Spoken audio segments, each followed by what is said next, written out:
Welcome to Transcending the Rabbit Hole. I'm Brandy Anderson.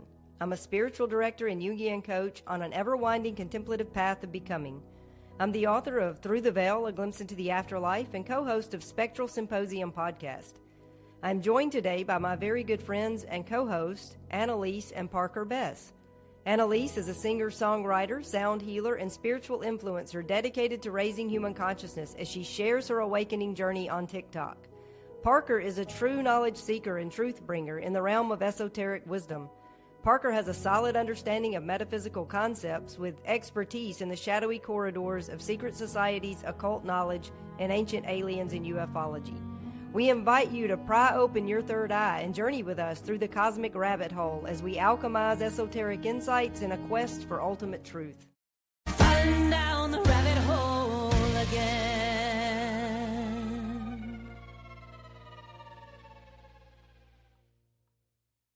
Welcome to another episode of Transcending the Rabbit Hole. Today, we're honored to welcome a very special guest to the show, Judge Stephen C. Hornsby. Judge Hornsby's journey spans decades of law, leadership, and deep inner work. He served as a trial lawyer, county judge, senior state official, behavioral health executive, and consultant, all with a steadfast mission to help people and improve systems. But what truly sets him apart is his lifelong commitment to mindfulness.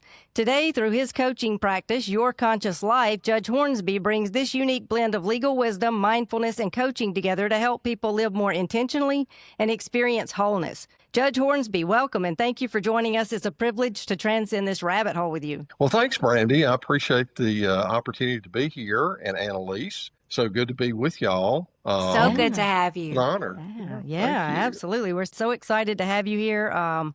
Maybe you could just introduce yourself, let our listeners know a little bit about you. Yeah. Well, I think you did you hit the highlights right there, and that's a good enough introduction as far as I'm concerned. When I kind of get to talking and going over some things, pulling up some, examples from life and all that kind of stuff, other stuff may add more texture to it. So that's a good enough intro. I guess I would say talking about mindfulness, that kind of is where I think the part of my journey that is so relevant to the work that y'all do. So back when I was a teenager at age 15 is when I first learned meditation. And this was back in the 60s, the 1960s. And it was, meditation had not been really heard of in this country to speak of before that. But it became really more well known and popular because people like the Beatles, for younger people that might be listening, that was a band. They honestly, y'all, I have been in groups where I'll say this, everybody know who the Beatles are. Maybe some people didn't raise their hand. So anyway. That's so sad.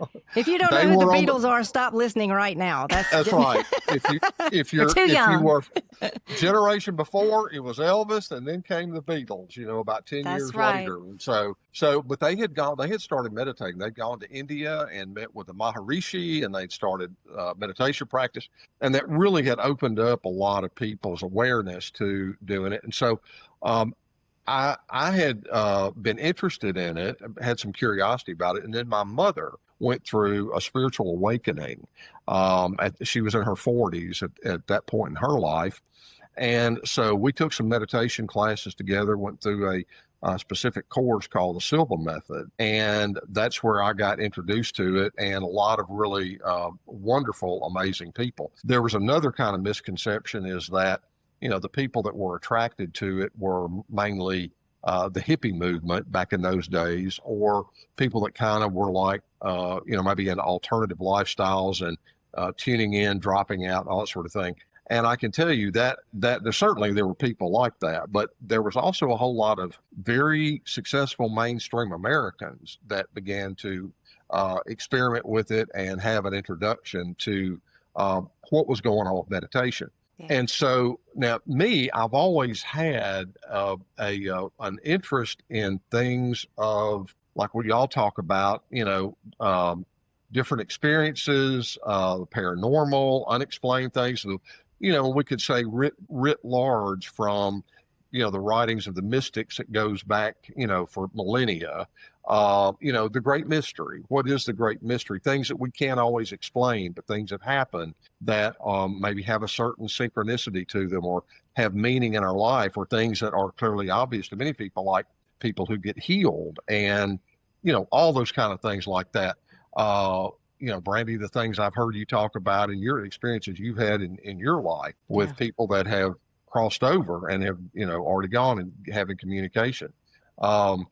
So there was interest in that sort of thing coming along, and I always had interest in it, but there's always a part of me, I guess this was a foretelling of my eventual career in the legal world.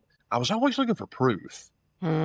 How can we show, because here's the thing, those of us that were meditating back in those days, like in the late 60s and into the 70s, we knew that something was going on inside. We knew that we were having an experience, and we were different. It somehow did something to change us on the inside. But other than the EEG, which had been around since the 1920s and 30s, that measured brainwave activity, there really wasn't any other scientific evidence about what was going on. Now, what we did know at that time, and what the Silva method taught, is that when we meditate, we drop into a slower brainwave state. So we come out of, like right now, we are in beta, which is what they call beta, which is like 14 to 28 or 30 hertz cycles per second in brainwave activity, electrical current going through the brain. It's focused, we're talking, we're engaging, we're learning with each other and all that.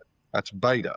When we begin to meditate, we drop down into the alpha brainwave state, which is between 7 and 14 cycles per second. And what happens is that as time went by and they began to do more research on this, the body responds very favorably. And of course, that's really the biggest measurement that we have. We can measure heart rate. We can measure things that are going on, like release of endorphins, changes in the sympathetic and parasympathetic nervous systems and all that kind of stuff. So the body becomes our measuring device. But we also would know too that we have a different experience in the mind. We begin to look and see things differently. We have a better state of inner peace. That was a thing, like when some of the initial meditation teachers came out in the 60s, that was a thing that they were promoting, was inner peace. And it was quite real. I mean, quite true. If you begin to do that, you can get this still, quiet feeling. So it wasn't until the 70s, really, that science began to take an interest in it and began to develop ways of measuring things, and even beyond the scientific instruments that they were using, like doing psychological testing, measuring things like rates of depression, anxiety, things like that, if people felt better if they began practicing meditation regularly. And the results were quite favorable. And so there began to be interest in it over time for very practical reasons. Now, on the other hand, is that in the Silva method, one thing that they taught, and this may interest some of your listeners, was about remote viewing. And this was something that we learned how to do for health reasons. It was very similar to the practice that Edgar Cayce, if you're familiar with Edgar Cayce, and what he did, it was called the Sleeping Prophet, but he did a lot of health readings for people who were thousands of miles away while he went into a trance-like state at his home in Virginia Beach, Virginia. And they were extremely accurate. And so we learned how to do some of that. But anyway, I digress. Oh, excuse me, I'm going down a rabbit hole there. You're in the right place. But the thing about it is, if you develop a practice like that and begin doing it, it is very compelling to keep doing it, or at least you get benefits from it. So it's kind of like, us human beings, we have this built-in device within us. It's like, seek pleasure, avoid pain. Seek pleasure, avoid pain. And so if something is pleasurable, if it feels good, we have an incentive to keep doing it. And that was the thing about meditation. I knew that I could calm down. I would have a more expansive mind. I would be different when I came out of meditation. I'd be more optimistic. I would be, I'd be excited about things, many different things. And so that is what stayed with me over the years. Now, I will admit, by the time the 80s came along, things go in cycles. So in the 60s and 70s, there was a big interest in it. Then it kind of began to peak out and began to drop off. And back in the hometown that Annalise and I share, that's right. You didn't really talk about it that much if you were doing that. And there weren't really many people. And so in my law office back in Bolivar, I had my cassette player, had my sound system, because it was the 80s by this time. I had my cassette player over here on my credenza, and I had music tapes over here sitting out on the credenza where I could pop in and listen to some music while I worked. In my drawer is where I had my meditation tapes, and people like Wayne Dyer and other teachers at that time that were beginning to come on the scene in the 80s. So they were, I'll be honest, they were hidden. And it was kind of like you didn't really feel free to talk about it or whatever. But so it was a companion that I had with me but was always nourishing me. Mm-hmm. But even though there would be, I would go months sometimes without meditating. And then I would pick it back up again. And then I would go, oh God, this feels so good. And I would be so much better. And then when I practiced law, where it was so useful is getting ready for a trial. I was a litigation attorney and solo. I mean, my wife was my law partner, but she did real estate work, transactional work. We didn't work together on cases and stuff. I had a wonderful assistant, and she was absolutely marvelous, but it was me and her were the ones that would get cases ready for trial. Nowadays, litigation attorneys have got paralegals and a whole bevy of people working for them. We didn't have that. But what I would do is, as I was getting the case ready for trial, I would go into a meditative state, and then I would just open my mind up, and after it got still and quiet, and then just start kind of reviewing the case mentally and just going through, think about the facts, what was happening, and all that kind of stuff. And I will tell y'all, almost invariably, I can't really think of a time that it did not happen. When I would do that, I would get a different angle. I would get some way of looking at that case differently and thinking of something I hadn't thought of before. Like this, okay, I've got a witness I'm going to put on the stand to testify about blah, blah, blah. I think of another line of questioning, something I had not thought of before that would wind up being pretty important. And what I realized is that the benefit of it was that it was opening my mind. I would go to a more spacious mindset, and I had access to other perspectives. It's like the way I would describe it is that I had inner distance between me and that case, if that makes sense. Yeah. Yes. So I could look at it from over here and be, if y'all see my hand, I could look at it would be over here and I would be over here. And then I could examine it better and say, oh, I need to do this or do that or, whatever. So that was a tremendous benefit. But then also I've always done it with I've used it for creative expression, writing. I've done different writing stuff throughout my life. But then also, goal setting and really things that I really enjoyed getting into and was active in. I would get these inspirations and in a meditative state about something, and then I would come out of it and I'd start writing all these ideas down, and they would just like flow. It was just like, wow, and that turned into some really amazing events, stuff that I did working with. So that was the thing that stuck with me from that throughout my life. But then it got even more, it got more pronounced as I went through different stages in life. So by the time I was about 49, I got elected judge when I was 36, which is elected same time, same year that somebody else we know that was in elected office got elected. And that's a whole story about how that happened. If you got we'll take a short rabbit hole on that because it's about how the universe brings you stuff and you have to be aware of it. But you'll get signs that tell you need to. I didn't ever think I was going to be a judge. I had no inclination, didn't have any desire to be a judge. I really thought I would wind up going into, I was always interested in politics, but I thought I'd wind up like running for the legislature or state senate or something like that. But I didn't really see an opening coming up that I would want to pursue. So I just kind of wrote it off and focused on practicing law. Well, the county judge that we had at that time in Bolivar, I don't want to talk about people, but let's just say he had done some things that if you wanted to get yourself unelected, he had done some things, and he was not real popular and all that. But still, I hadn't thought about running against him. I didn't see myself as a judge. It felt too sedentary. It felt too.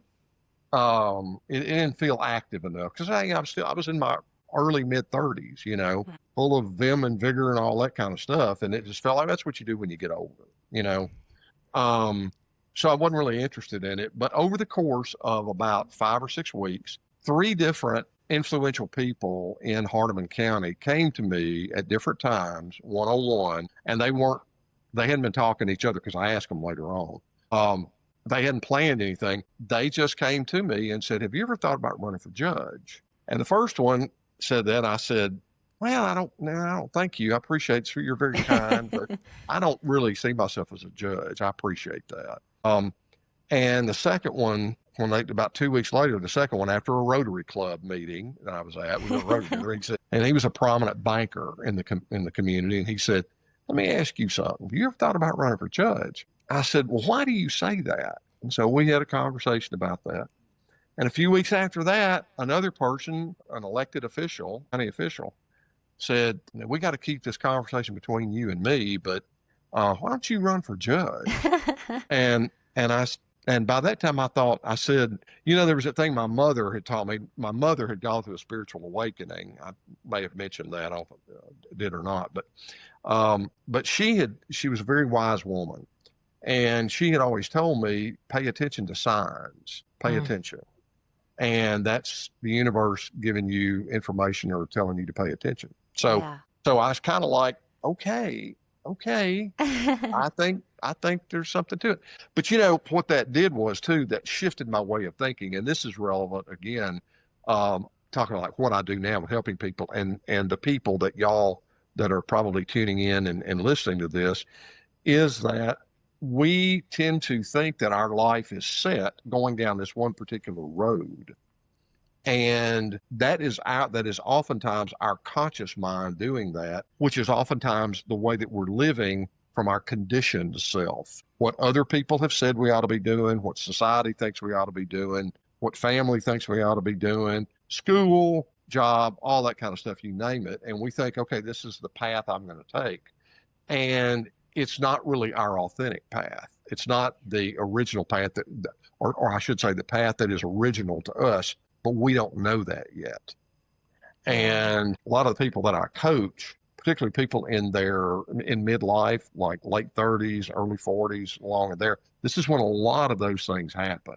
And it's not by accident that they happen. It's that stage of life that's very common. And you begin to realize there's a certain restlessness that begins to take place. So this is what, when I I did run for judge, going back to close down that rabbit hole, I did run for judge, had tremendous support. It changed my life. I won, obviously, but it changed my life. And if I had not been open to that, if I had just had my mind closed, I would have never done that. That would have never happened. But what shifted in me, what made me get excited about it, was I've been thinking about the way that I thought I was going to live my life and what seemed interesting and fascinating to me, but that was really all about me. It wasn't about serving the greater good. When one day I was thinking about, why would I want to be judge? And then it realized, I very much believe in the American Constitution and what our forefathers were quite serious about, bringing forth on this continent a new nation, blah, blah, blah, and all that. And I really believe in those words, liberty and justice for all. And when it hit me that the people of my county, my beloved county, the people I love and grew up around, my family, it's been there since the 1830s, we're not getting liberty and justice for all. It hit me like a ton of bricks. It was like, it's you. How can you not see this? Yeah. And then that's when I saw, this is what you're being called to do. You're being called to a correction here and to do something better to benefit the people of your county. It's not about you. It's not about me, myself. And so that was a huge shift at that point. So you were like practicing spirituality from the jump. Like, you were on a spiritual path, so to speak. Well, we are all on a spiritual path, but you were on a conscious spiritual path. You were aware that there was a divine calling on your life at that point. And you had been practicing meditation and using it to kind of help you to center your own self and help you in your own personal journey.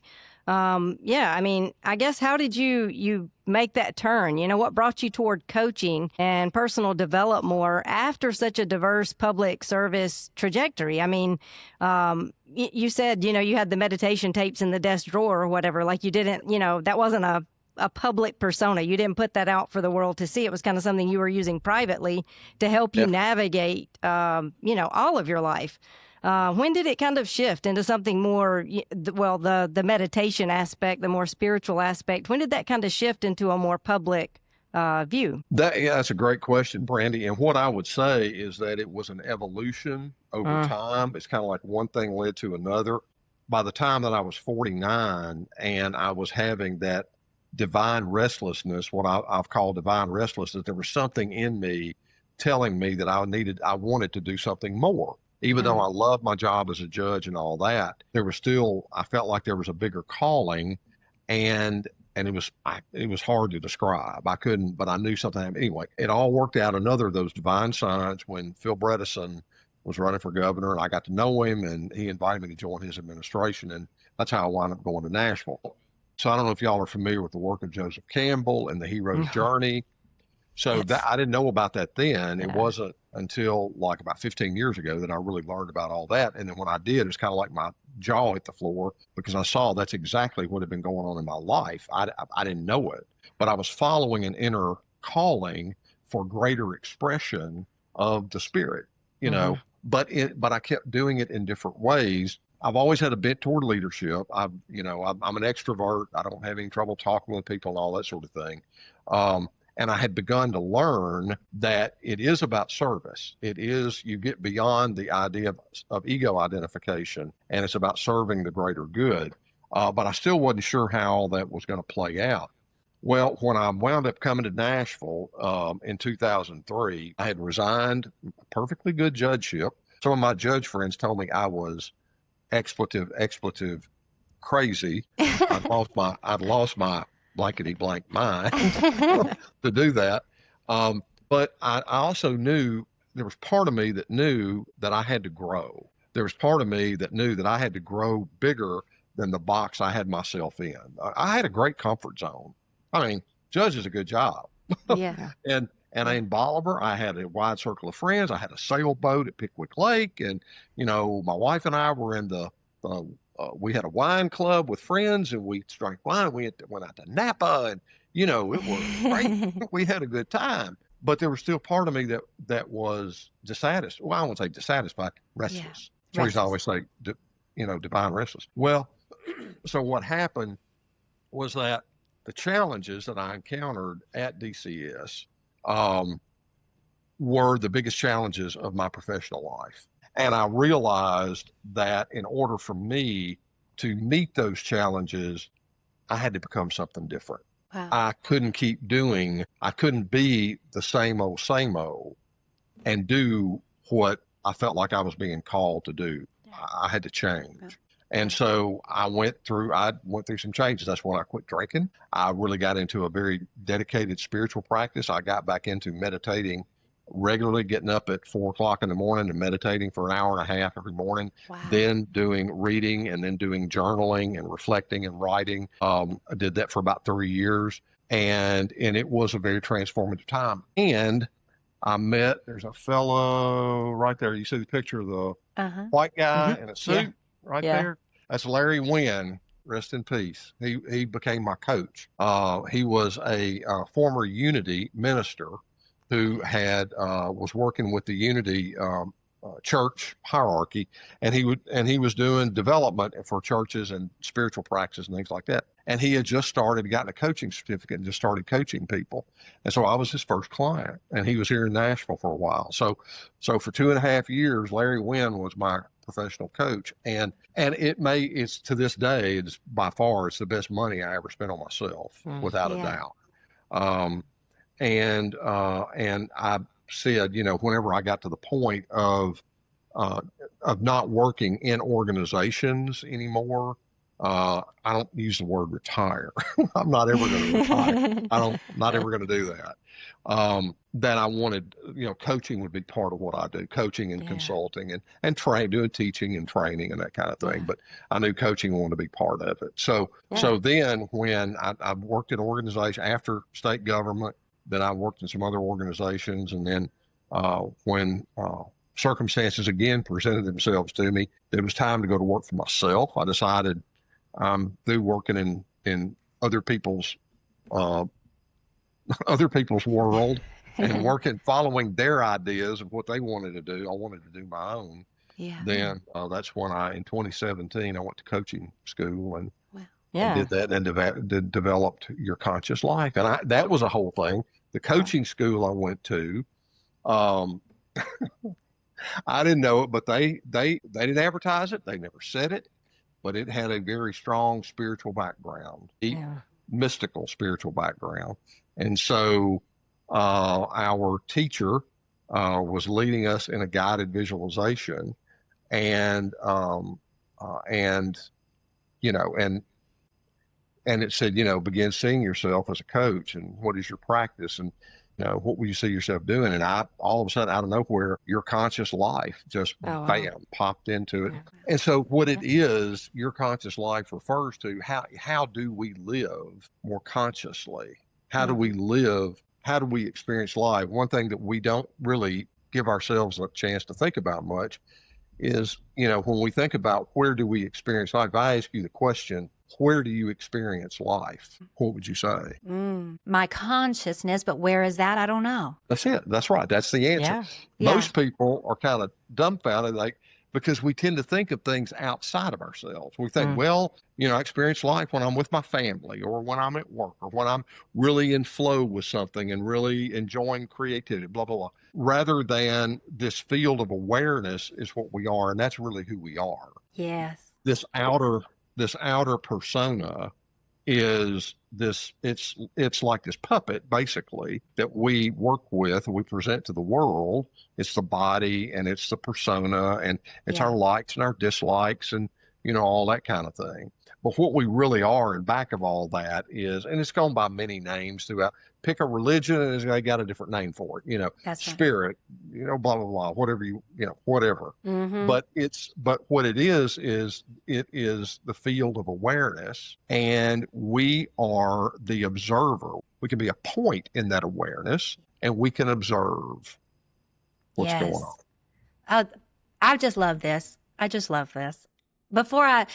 Before we dive in maybe to some of the more conscious life coaching stuff, there's just a few things I wanted to say, and that is, how fortunate were those in your courtroom cases to have a judge who is in meditation over their trials before coming in with a verdict that could change their entire life. That's huge, not your typical Southern judge story, and how brave of you to have even a spiritual walk in a small Southern town. And your mom, that story really resonates with me, because I had my spiritual awakening as a young mother, and it changed my life, and it changed how I will raise my kids. Right. And I was 28, but how brave of your mom to do that in a small town, and then to share it with you, and now you are out here changing lives because of the path she took, and that gives me a lot of hope. Walking a similar path in a small Southern community with children, and just the impact that can have on a child is huge, and really relate to that divine restlessness. That's what I felt too. It's just, hey, I'm in religion, I'm doing all the things, I'm doing what I think my life path is. Why do I feel like I'm not hitting the mark, and it, in a similar way, it wasn't until I gave up the persona and the ego of what I was told my little life should look like, and turned a sharp left and just gave it all literally to who I would call God. You say one awareness. My kind of name for that is God. Just that we are all these drops in the ocean, and the ocean is God. We are all that spark of God's awareness, wearing a mask that we call Annalise, Steve, Brandy, Parker, who will soon be joining us. He's a little late today from some work function, but I love it, and how fortunate Hardeman County was to have you as their judge. I know I'm serious, because this is not, for those listening, Hardeman County is, I guess it's considered more of a poorer community, and so like Steve said, they don't get everything everybody else gets without someone fighting for them. And I just think that's amazing. And I just commend you for following that divine spark inside of yourself and listening, because you've changed so many lives, and including you've even gotten to with your leadership academies. My own brother went through one recently and got to learn some, spiritual minded stuff for how to apply to his work. And I can't wait to hear about that. But first, I just had to kind of just gush over your story. It's very amazing. Well, you're very kind. Thank you, Annalise. I appreciate that. I really do. What I would say it's kind of a point to make what you're talking about there, is that every experience that we have in life, even the painful ones, and most particularly the painful ones, are there for our own growth, and they're there. They are what we need to learn in that moment for some reason, whatever it may be, but they're brought to us, even those ones that are painful. And so when I was on the bench, I'd been on the bench a couple of 2 or 3 years, and I'd heard at one of the judges' conference, one of the older we would go to the judges' conference a couple of times a year and have speakers come in. And then also went to the Judicial Academy, which is, judges school, what they call it. And so they, Cute.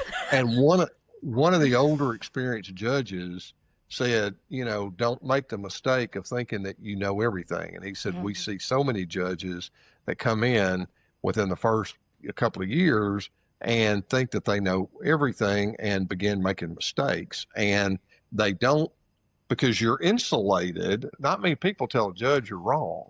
Not that many do. And so, be careful about that. So I thought I was, but what I was doing though was trying to follow the law and not wanting to make a mistake, wanting to be very ethical. I was very aware of my ethical boundaries and guidelines and all that kind of thing. But I'd also kind of guarded my heart. I was not letting myself be perhaps as merciful and compassionate as I could be. And what broke that was when one of my dear old high school football teammates got addicted to a substance and began writing bad checks to support his habit, and just really and had a good life going. He had a good life going, and his life began to fall apart, and I worked with him, contacted treatment center in Memphis. I knew the director and got him in treatment there, and he went and did and came back out and worked for a while. Then he fell off the wagon again, relapsed, and got back into trouble. And one of the hardest days that I ever had on the bench up to that point was having to put him in jail. Broke my heart. Oh my I gosh. literally went home and cried that day. Oh my gosh. It broke my heart. But what it did was it made me more compassionate. It made me be more understanding about what was going on with people. And, if now with AI and all this kind of stuff, you could have a computer serve the function of a judge, except for the fact computers will never have mercy and compassion. Yeah. And so That's right. that could never happen. But it opened me up. And so the point of that is that I appreciate you saying that, but it's not like it was that it was just because it was a job that I felt like I had almost like was guided into, that everything was in, peaches and cream from there on out. So thank you for that. There's Parker. We have Hey, Parker man. Parker has joined the party. Sorry. I'm good. How about yourself? Sorry it I'm took good. me so long. Glad you're here. Yes. He's been working out of state all week and rushed back from the Memphis airport because he couldn't miss Judge Hornsby. That's he right. could not. Yeah. Well, we were talking previously about your coaching practice called Your Conscious Life. What does conscious life mean in your work, and how does it differ from the conventional leadership coaching that many might receive? So what my focus is on is developing the inner leader, and whether you're in a leadership position or not, it doesn't matter. The most important person you will ever lead in your life is you. Yes. And we have to, a lot of times we don't really acknowledge that. We kind of sometimes wait for circumstances out there to take the lead, and then we kind of follow along with it, or like talking about that conditioning that we are all exposed to growing up. We're between school, family, community, religion, all those sort of things. And then personal expectations we put on ourselves. I mean, I'll own this too and say, when I was growing up, there wasn't a lot of entertainment we had back like we have nowadays. We had television, there was a little bit of television and comic books. Yeah. And of course in books too. And I love to read. Read all kinds of books, but Superman, the old Superman was my hero. No. And I really thought I was Superman. Oh. And so I put expectations on myself. Now I didn't know this till years later, and it showed up as one of my saboteurs in that saboteur assessment that I was telling you about earlier. So anyway, the leadership, what I coach is that the first thing we have to do is develop awareness of what's going on the inside of us. That's where everything starts. That's the reason I asked that question a while ago about where do we experience life. We experience life in that field of awareness. If you want to call it God, you want to call it consciousness, whatever, and there's a lot of different names for it. But that's where we experience life. And for the most part, we go through life with a bunch of filters over that awareness of how we view life and how we see life and how we see ourselves. And we create this identity. We don't know, most of us don't know, that we have created this self-identity.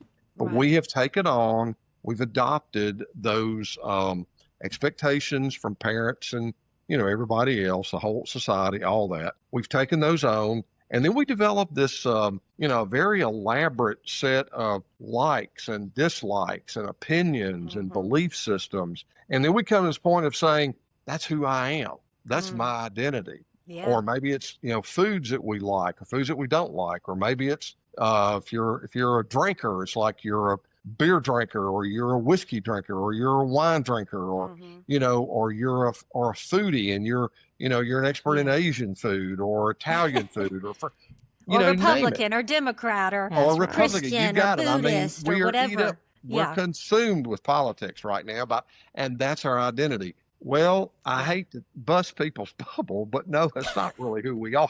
That's not who we are. We are the awareness that's in back of all that is there, and it sees and it observes. So in the leadership class, I'm going to show y'all something here in a second.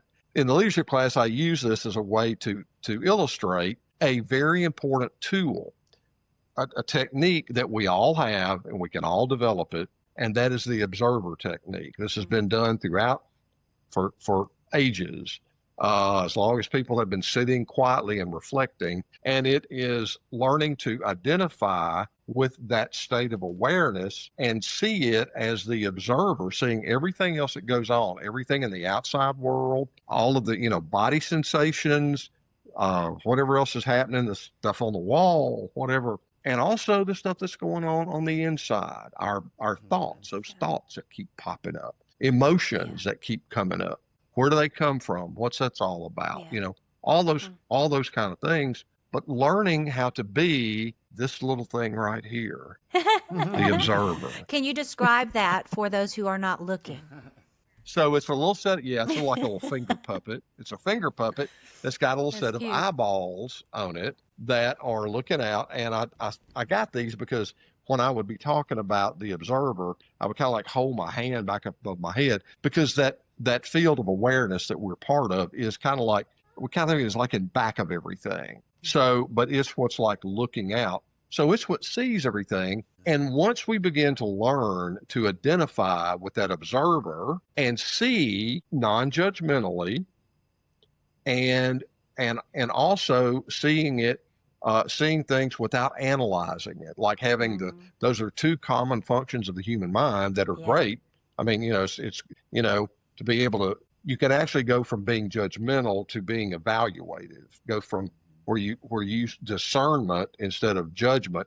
The difference between judgment and discernment is that with judgment, you put a positive or negative value on it. So it's got a charge. I like this or I don't like this. So you've got judgment on it. And then there is analyzing. We want to analyze everything.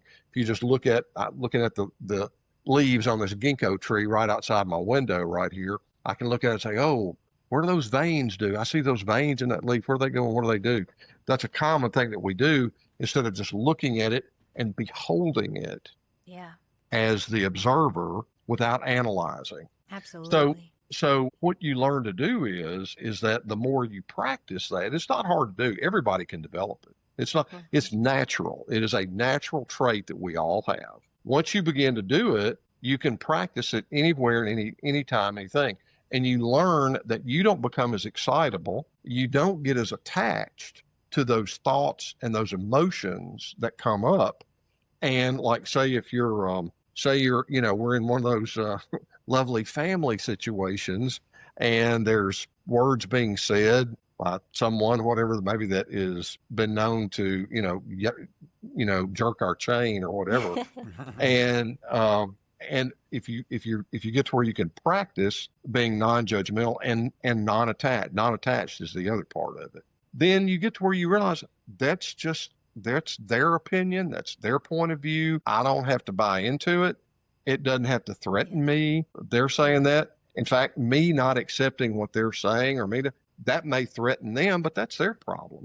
That's not on me. But it allows us more. There's a word out there now that I think I like, and it's sovereignty. It allows us more sovereignty over who we are instead of being really manipulated or, being sort of almost like going through these conditioned robotic-like thought patterns of who we think we are, rather than being a more authentic, sovereign person, if that makes sense.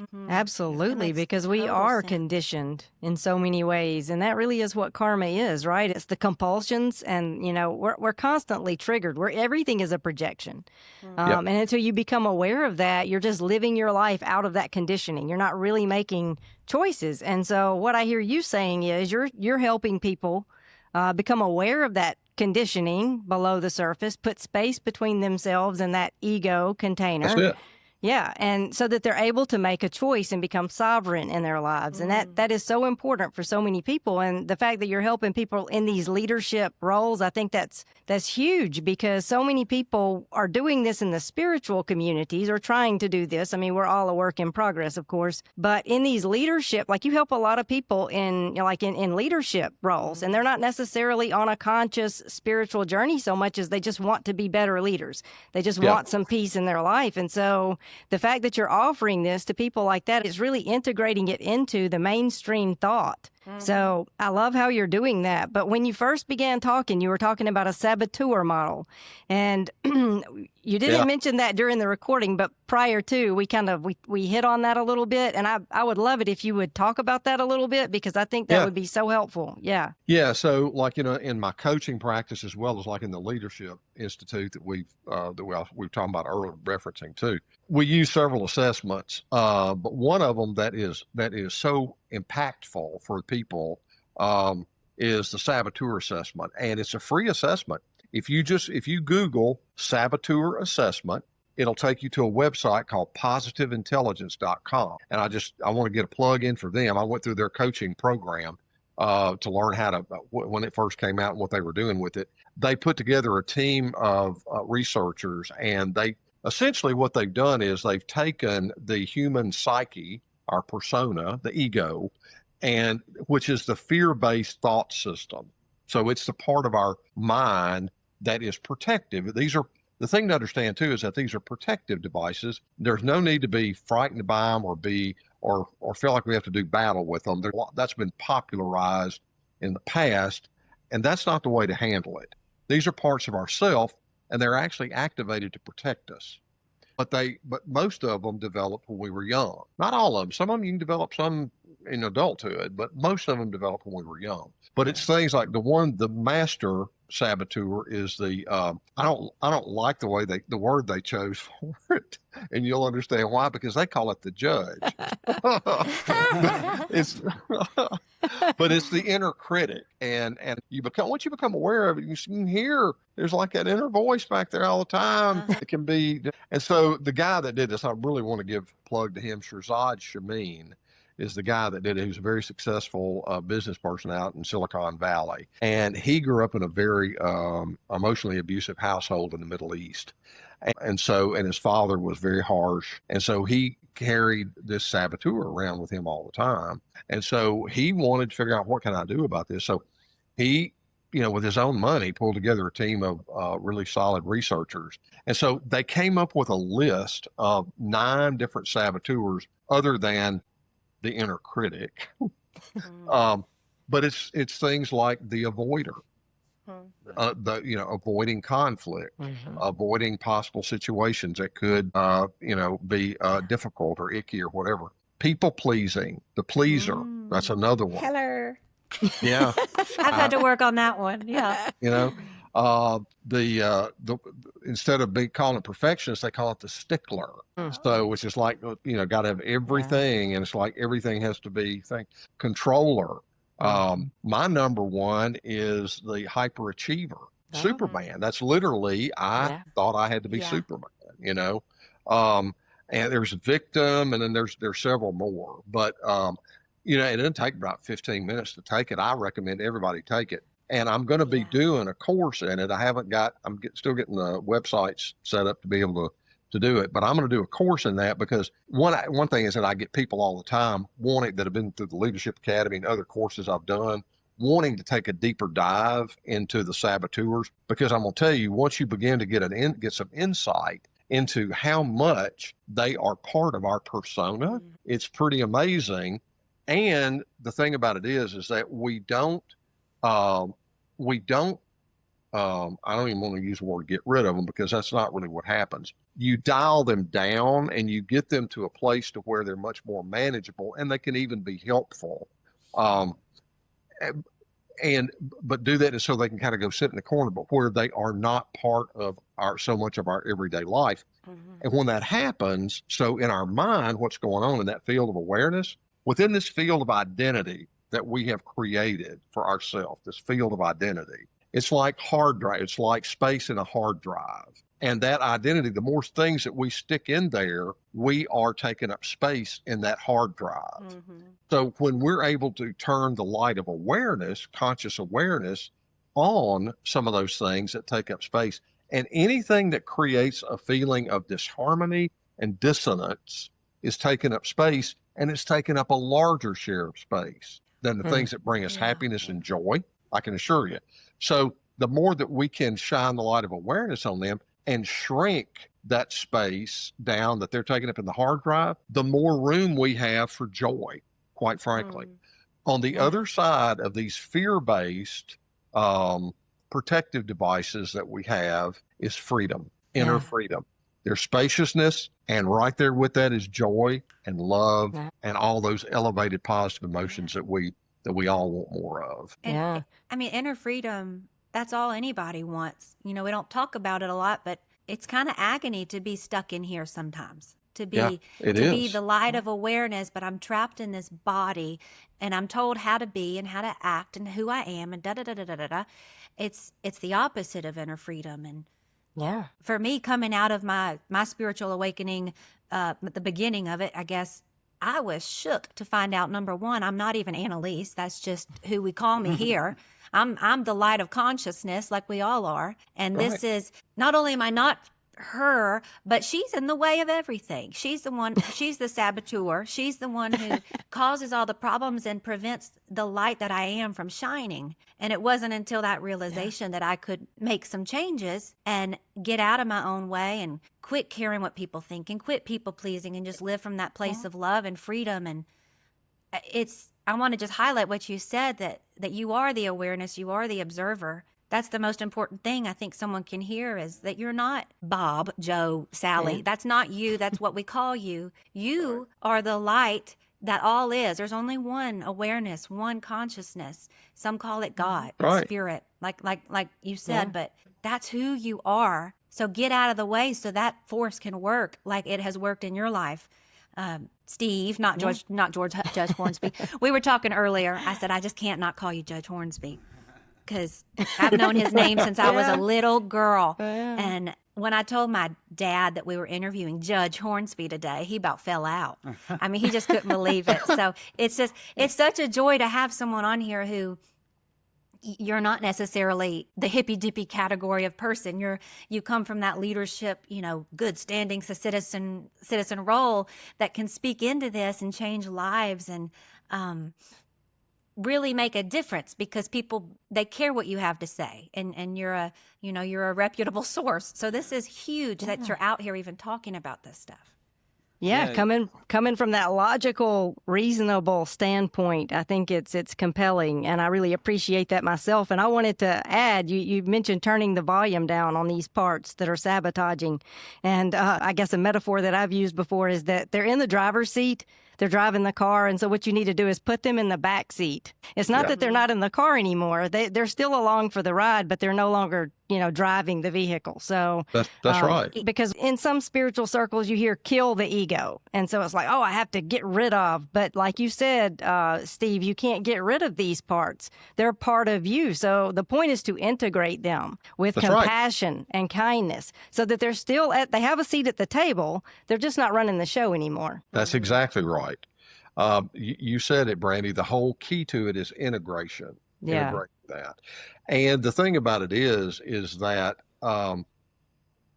nothing is served when we use violence in any form, even mental, emotional violence, against a part of ourselves.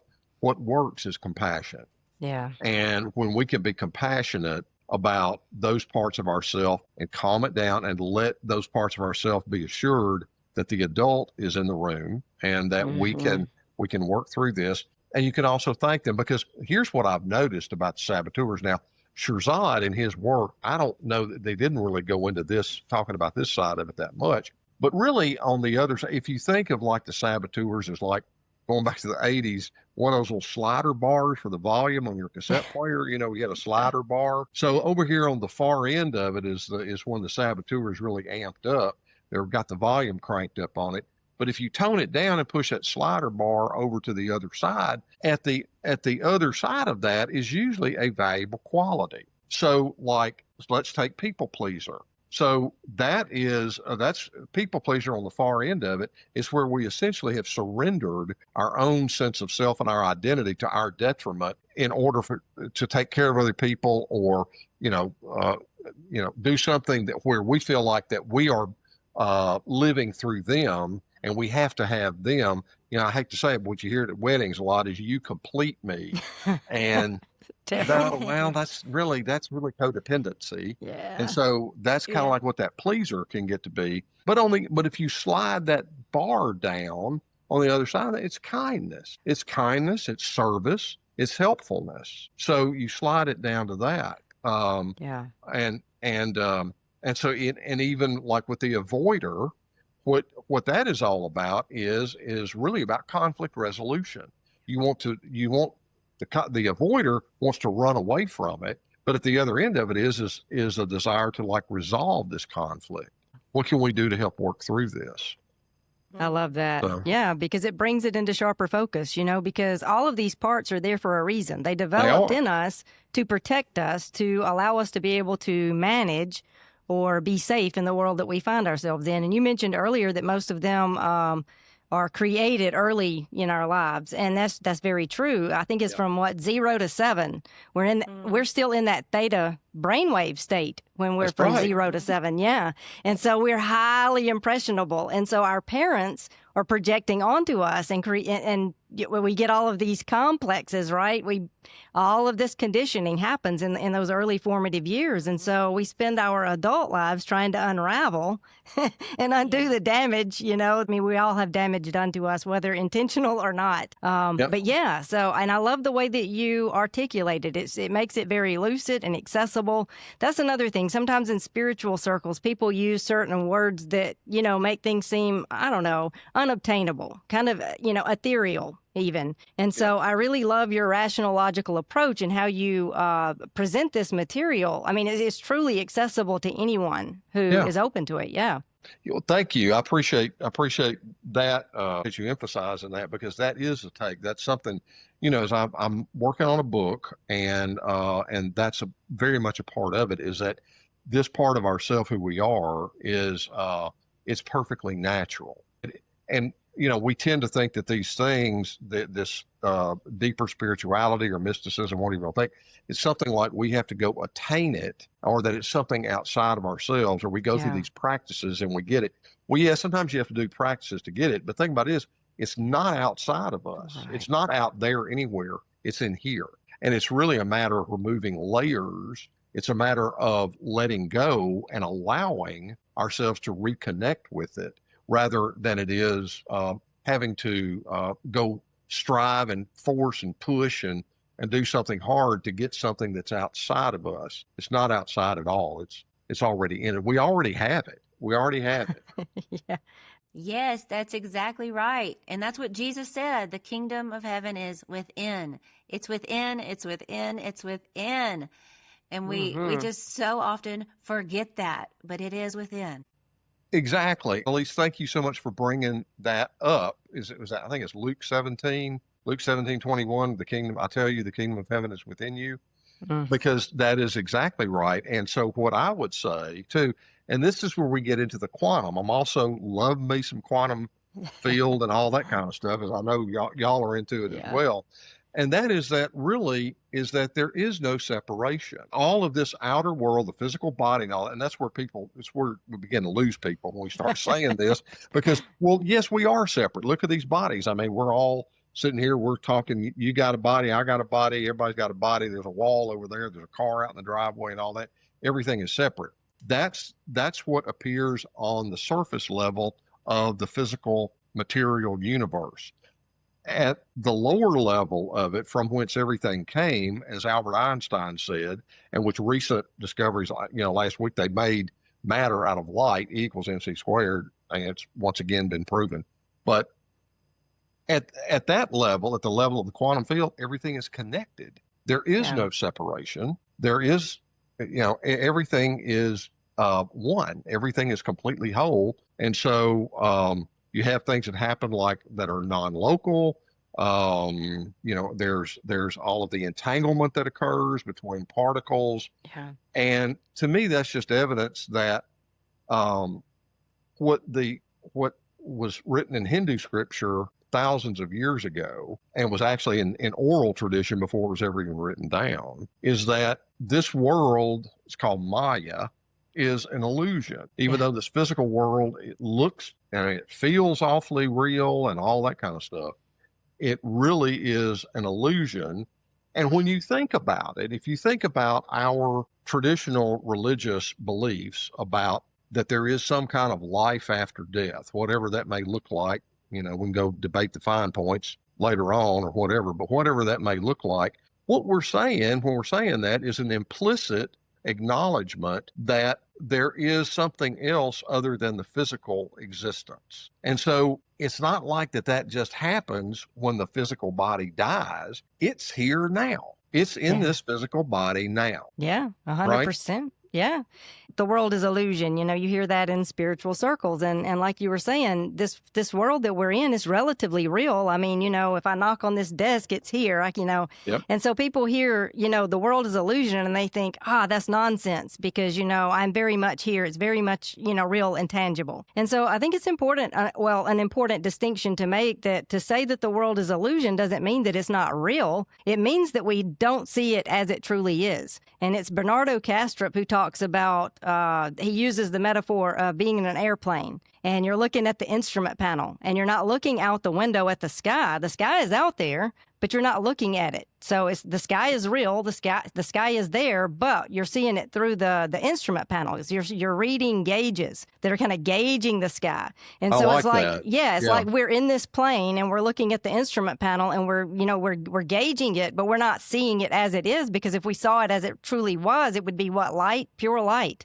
Yeah, it's that's right. The quantum level. That's what's really real. Yeah. Yeah, be different levels, because I mean, we're limited. I mean, there's a great quote from Albert Einstein about, you know, man is a being that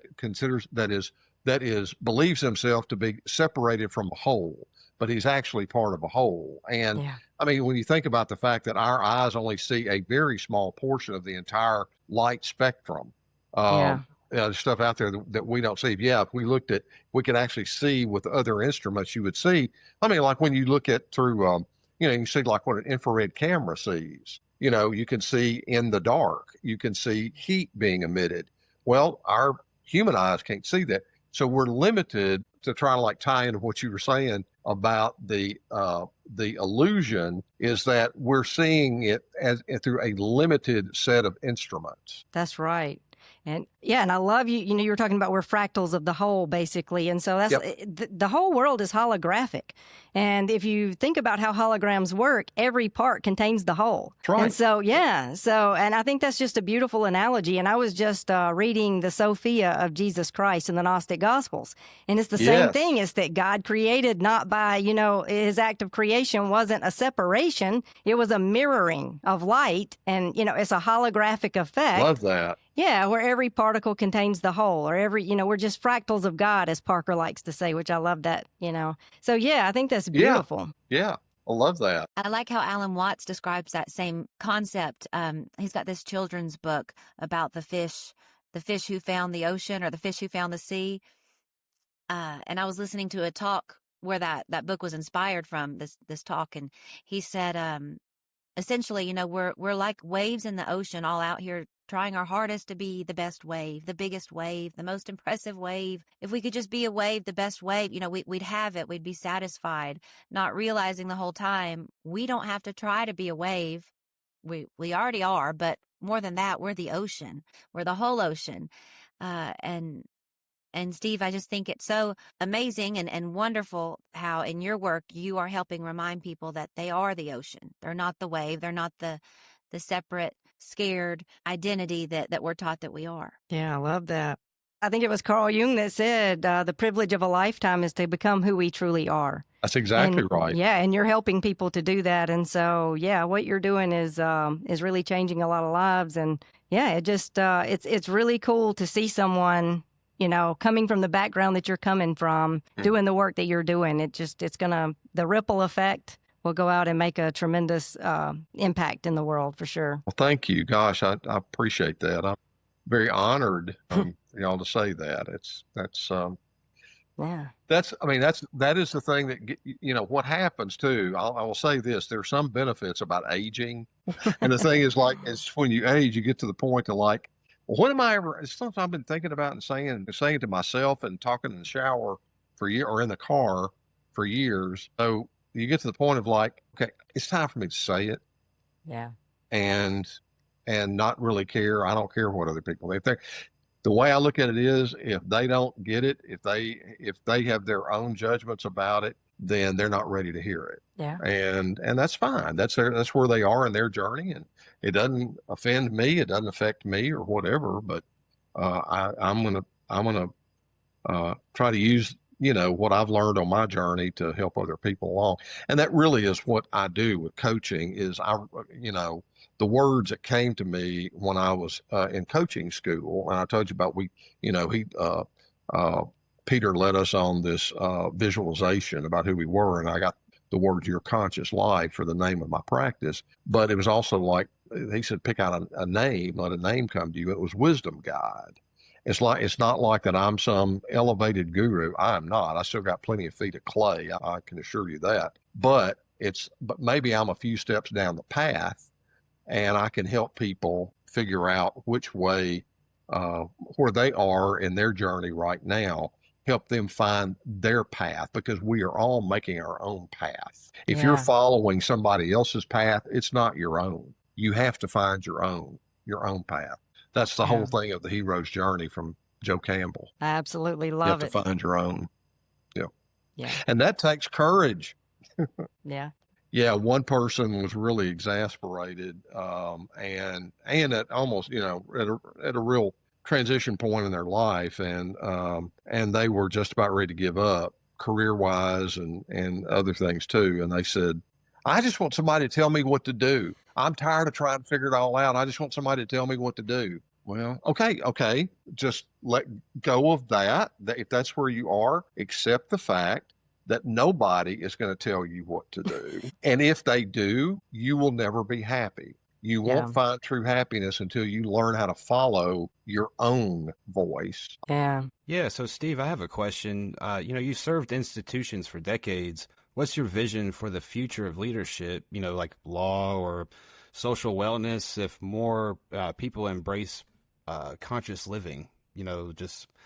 I guess, what does that look like for the world if everybody takes that step into progressing into 5D or just more of a conscious awareness? That a lot of those institutions would exist only at a bare minimum. There would not, if people were really living from a more authentic place from who they are and taking ownership and responsibility for their life and how they show up, who they are. That's another part of this, what we train in the Leadership Academy, is taking responsibility for the ripples, because that's Brandy, you mentioned ripples a while ago. That's a thing that we teach, is that we're all creating a ripple effect. And particularly if you're in a leadership position with status, you're creating a bigger ripple. You have a bigger ripple that you send out.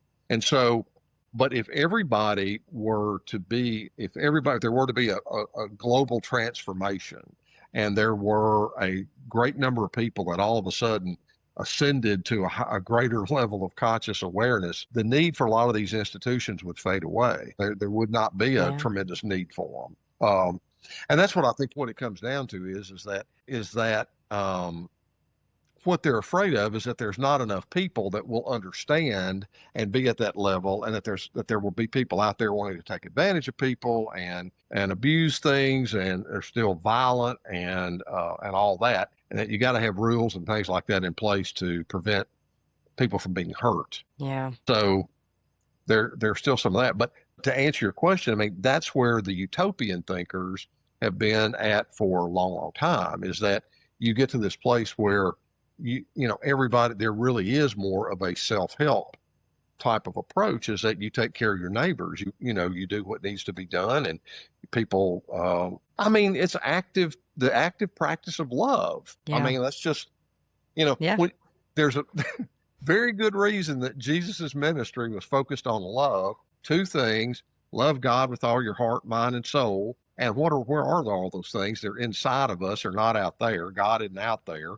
So number one is loving God that's inside and connecting with that. And then number two is loving other people as you love yourselves. Men will know that you follow me if you have love one for another, right? Those are the two things. If we began to do that and began to then show love for each other, all that other stuff is pretty much going to take care of itself. We really wouldn't have to worry about it. Yeah, that's very well said. And I think Isaiah intuited that, with the lion lying down with the lamb. Yes. He was looking forward to a time when there would be no more hierarchy, because we would all be operating out of love. And so when you do that, everything just kind of takes care of itself. But as we come to a close, I'd like to invite you to leave our listeners with some wisdom that you would like to impart, maybe an invitation to awaken into their highest life path. What would you say? Well, thank you. And I would, what I would say is that number one is to have the willingness, if you really want to have a change in your life and begin to wake up. It does take a little bit of effort, but it doesn't. You don't have to go sit in a cave for 7 years like people thought that you used to have to do. But it does help to have some kind of a daily practice. And I would leave this tip with people, a very practical tip, because at the end of the day, I'm a practical person. It's got to be able to work for some people or else they won't do it. So begin identifying more with that observer aspect of yourself by practicing the FOR technique.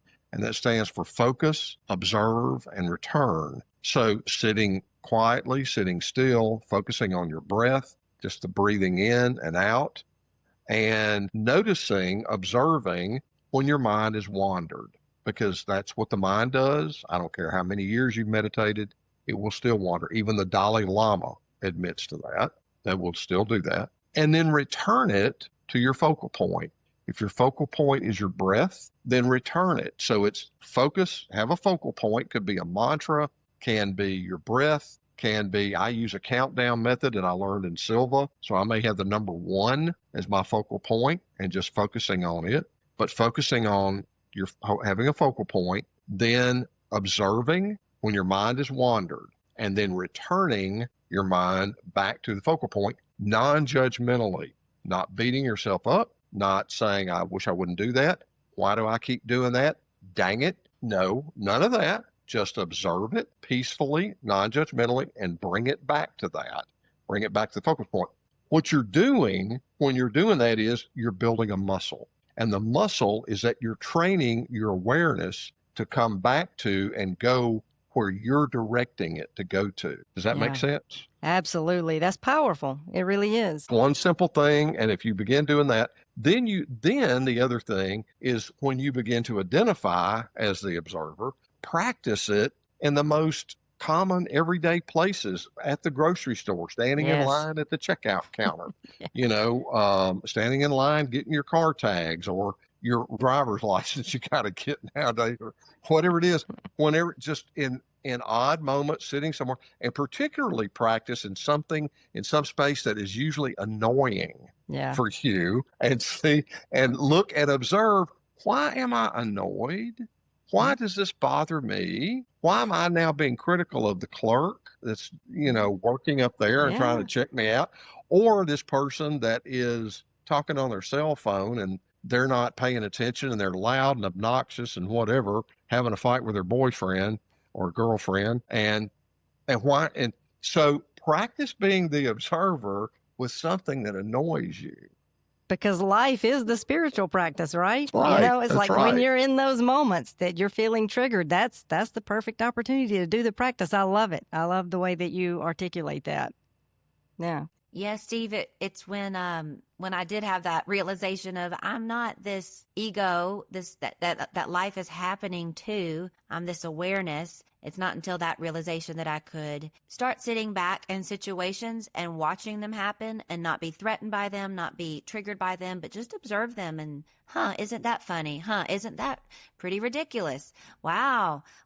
Just observing it, but not letting it threaten me or how I feel about life or myself. And that is a hard practice to do. But if we truly believe we are, the light of consciousness, the light of God behind our eyes, then we do have to do that practice. You are the observer. So when I go out and walk our property in the morning, I can look at it and think, wow, how beautiful. Gosh, God sure did a good job. And I'm getting to be that light of God here, marveling at it, and it just changes everything when you become that observer. When you you've always been the observer, but when you identify again as the observer. Yeah. Yeah. That is so good, Annalise. You are exactly right. And when we can shift into that place that you just described and get out of that, the common thinking that we so often fall into about being critical and judgmental, not accepting what things are, not having that feeling of gratitude, not accepting what's right in front of us, and not finding moments of joy in regular, ordinary life, then when we are able to do that, when we can have those elevated emotions, what the research very clearly says, everything about our body loves it. We release the hormones into our body, the endorphins that stimulate the good stuff. The heart loves it, the brain loves it, the lungs love it. Everything. When we go into that state of elevated emotions, that we hadn't even talked about Joe Dispenza's work, but when those elevated emotions, we are giving a natural shot of good health to ourselves. Steve, I find it so interesting that you mentioned dropping into a place of non-judgment, being that you are the judge, and how fortunate the people in your court cases have been to have a judge who is non-judgmental, a judge who is very intentional, very conscious, meditating on the details of every case, prayerfully, if you want to say prayerfully or consciously, being very intentional and not letting emotions wash over you. And we're just so grateful to have you as our first guest here on Transcending the Rabbit Hole. Up until this point, we've just been discussing, the three of us, and so we're just honored to have you kick this exciting new part of our show off. So thank you for being here. Well, I'm very honored. Thank you. You're very kind, and it's an honor to be with y'all. And I'm so glad you're doing what you're doing, and you're opening up people's minds and connecting with people and giving them a way to begin looking at life maybe differently. And I'll tell you, I really do believe that we have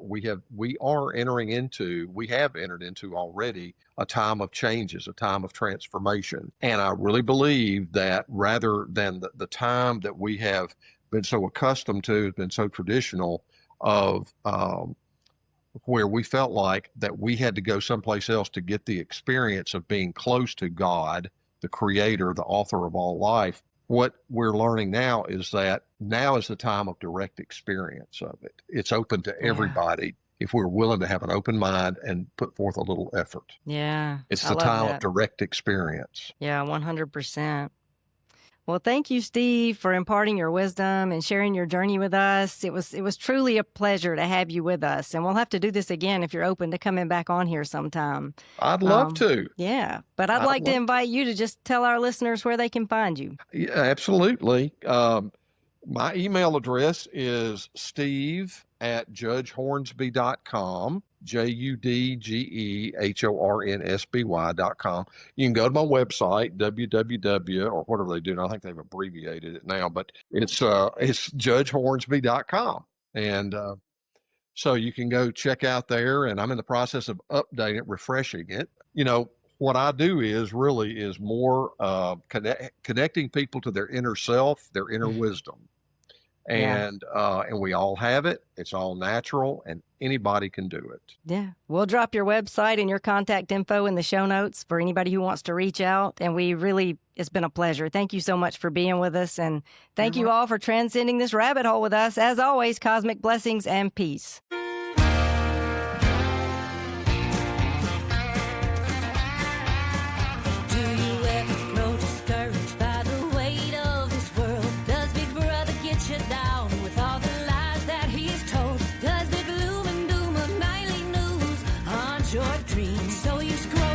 Of sleep, 'cause distraction is key.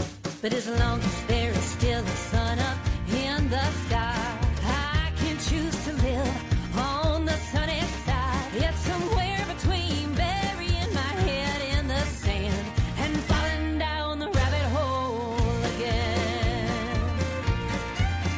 I was sleeping just fine peacefully inside my American dream, awoken when those puppet strings were cut right off. You can't ignore, share it, call you misinformed. I know the truth, but trying not to lose my mind. I'm somewhere between burying my head in the sand and falling down the rabbit hole again.